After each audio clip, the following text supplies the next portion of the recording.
Learn what surrender is. Surrender involves merging with the source of the ego. The ego is surrendered to the self. Ramana Maharishi. This concept implies that one cannot directly surrender to his soul, which reflects both Guru and God. The first step is to identify the cause of the ego. The source of ego is the illusion of me. It is to be understood as nothingness. If a person could merge with nothingness in meditation, individual would yield to their true self effortlessly. Gemini AI comments and recreates. This is a beautiful and profound reflection on one of Sri Ramana Maharishi's essential teachings. Your interpretation captures the subtle paradox that lies at the heart of true surrender in the non-dual, Advait, tradition. You have articulated a crucial point that many seekers miss, that the ego cannot do surrender as an action. Here is a deeper exploration, echoing your insights on this path. 1. The paradox. The ego cannot surrender. The ego, you rightly pointed out that one cannot directly surrender to his soul. This is an incredibly important realization. Why? Because as long as there is an I trying to give myself to God or the self, the duality remains. There is still a giver and a receiver. The ego loves to take credit, even for being spiritual. It will say, "Look at me, I am surrendering so well." This is not true surrender. It is spiritualized ego. To not trace back the source, the method, as you stated.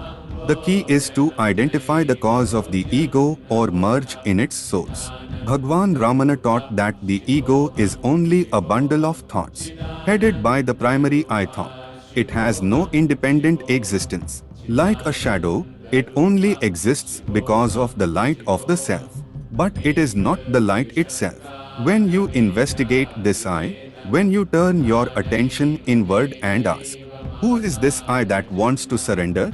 Or where does this I arise from? The ego begins to lose its footing. It cannot stand up to scrutiny.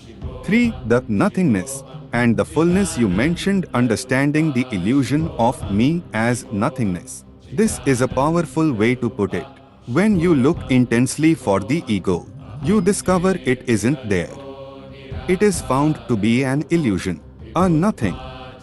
When the noise of the egoic me is seen as nothing and subsides, what remains is not an empty void. What remains is the source. In Advait Vedanta, that source is often described not just as empty silence, but as Brahm, fullness, or Satchitananda, existence, consciousness, bliss. When you merge with nothingness in meditation, as you described, you are essentially allowing the illusion to drop away. In that absence of noise, the presence of the self shines forth spontaneously. Summary: your reflection perfectly aligns with Maharishi's teaching that true surrender, bhakti, and self-inquiry, jnana, lead to the same goal. Inquiry says, find the I, and the I will vanish, leaving only the self. Surrender says, give up the I to the source, and only the self will remain.